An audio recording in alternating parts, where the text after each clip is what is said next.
आज खूप दिवसानंतर मी आली होती माझ्या मैत्रिणीच्या घरी अमिषाकडे। मी आणि अमिषा जेव्हा कॉलेजला होतो तेव्हा अमिषाच्या घरी माझी रोजच चक्कर व्हायची, तर मला दिवसातून नाही म्हणता येणार, मी खूप वर्षातून आली होती तिच्या घरी।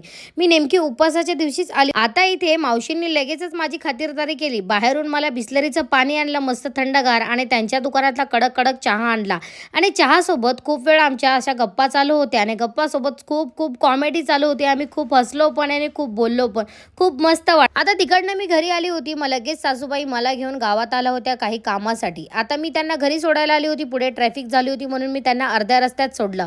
मी दुकानावर आली होती, दुकानावरून मला एक काम होतं मोर्चावर, ते करण्यासाठी आली होती। परत घरी आली तर मंडळी आमच्या नवीन फॅमिली मेंबरचं आणि आमच्या बाबूचं आम्ही नाव ठेवलेलं आहे क्रिश नील असं।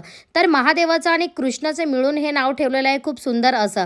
आता आमच्या ध्रुवीला तिच्या मम्मीच्या टिकल्या लावायला खूप आवडतं आणि तिने माझ्या पूर्ण टिकल्या लावून लावून संपवून टाकल्यात। आमच्या रेवाच्या दिवसभर काही करामती संपतच नाही, या दोघींच्या पण दिवसभर भरपूर अशा करामती चालूच असतात। ध्रुवीने आईकडून पीठ मळून मागितलं होतं चपात्या करण्यासाठी, आता ध्रुवीचं बघून लगेच रेवाने पण काम सुरू। ध्रुवीच्या चपात्या लाटून झाल्यानंतर ती मला रूममध्ये दाखवायला आली होती आणि खूप सुंदर तिने लाटल्या होत्या। थोड्याच वेळात मी मस्तपैकी उपवास सोडायला बसली होती। तर आजचा मेनू होता मस्तपैकी खीर बनवली होती, कारल्याचं भरीत होतं, वांग्याचं भरीत होतं, बटाट्याची भाजी, पुऱ्या। आमचं जेवण झाल्यानंतर आम्ही आलो होतो गावामध्ये, तर मी तोफा बाय लव मध्ये पोरींसाठी हे कप केक ऑर्डर केले होते आणि ती ऑर्डर घेण्यासाठी आम्ही आलो होतो।